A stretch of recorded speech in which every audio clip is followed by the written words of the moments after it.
தாய் தமிழ் உறவுகள் அனைவருக்கும் வணக்கம். சிறப்பு வாக்காளர் திருத்தம் தமிழகம் முழுவதும் தீவிரமாக நடைபெற்று வருகிறது.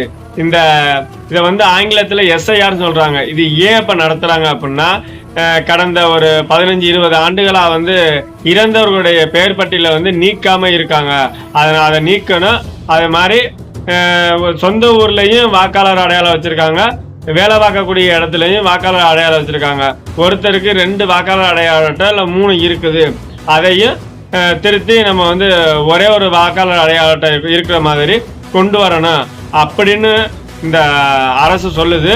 ஆனா இந்த இடத்துக்கு ஆதார் கட்டாயம் இல்லை. அதாவது ஒரு மனிதனுக்கு ஒரே ஒரு ஆதார் தான் இருக்கும் அப்படிங்கிறத கடந்த ஒரு 15-20 ஆண்டுகளா மக்கள்கிட்ட புகுத்தி ஆதார் தான் முக்கியம் அப்படின்னு சொன்ன அந்த அரசாங்கம் இந்த வாக்காளர் அடையாள அட்டை திருத்தத்துக்கு மட்டும் ஆதார் மட்டும் கட்டாயம் கிடையாது அப்படிங்குது. ஏன்னா ஆதாரை இணைச்சிட்டா ஒரே ஒரு ஆதார் தான் இருக்கு, அதோட நம்பர் 2வது இடத்துல பதிவாகாது அப்படிங்கிறது அவங்களுக்கும் தெரியும். ஆனா இந்த இடத்துல ஆதார் கட்டாயம் இல்லைங்குது.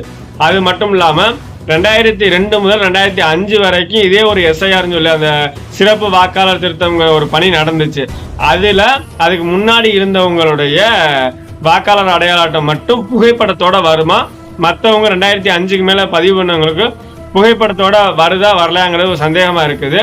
அவங்க எல்லாரும் என்ன பண்ணணும் அப்படின்னா, அந்த 1987 இருந்து 2004 வரைக்கும் பிறந்தவங்க, அதுக்கப்புறம் பிறந்தவங்களுக்கெல்லாம் இந்திய குடிமகன் என்று சொல்லக்கூடிய அந்த 12 ஆவணங்கள்ல ஏதாவது ஒரு ஆவணத்தை எடுத்துக்கிட்டு உங்களுடைய பிறந்த சான்றிதழையும் எடுத்துக்கிட்டு உங்களுடைய வாக்காளர் அடையாள எல்லாமே எடுத்துக்கிட்டு போய் உங்க பகுதியில யாரெல்லாம் அந்த வாக்குச்சாவடி அந்த முகவரா இருக்காங்க, இந்த பணியில வேலை பார்க்குறாங்க அப்படிங்கிறது தெரியுதுன்னா அவங்கள்ட்ட போய் உங்களுடைய அடையாள அட்டையெல்லாம் காமிச்சு அங்கே பதிவு பண்ணி அவங்க மூலியமா தேர்தல் ஆணையத்துக்கு அனுப்புறதுக்கு வழியை பார்க்கணும் அப்படிங்கிறத சொல்றாங்க. பல பெரிய அதிகாரிகளும் அறிஞர்களும் இதை சொல்றது ஏன்னா, இந்த எஸ்ஐஆர் வேணாம், இதனால பல லட்சக்கணக்கான வாக்குகள் பறிபோக போகுது அப்படிங்கிறது.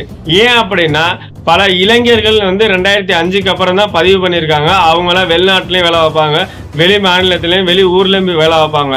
அவங்களுக்கு இதை பற்றி சரியாக இருக்காது. அவங்க வேலை பளுவின் காரணமாக இந்த பணியை தொடர முடியாது. அவங்க வீட்டில் இருக்கவங்களும் சரியாக பார்க்க மாட்டாங்க. அதனால இளைஞர்களுடைய பல பேருடைய வாக்குகள் பறிபோக போகுது அப்படிங்கிறத குறிப்பாக சொல்கிறாங்க. அதனால ஒவ்வொருடைய வாக்கு வேணும் அப்படின்னா நீங்கள் அந்த ஓட்டர் வெப்சைட்டை டவுன்லோட் பண்ணி வச்சுக்கிட்டு உங்களுடைய வாக்குகள் சரியாக வருதா இல்லையாங்கிறத டிசம்பர் மாதமும் பாருங்க, பிப்ரவரி மாதமும் பாருங்க. அதுக்கு மாவட்ட ஆட்சியர் மூலமா உங்களுடைய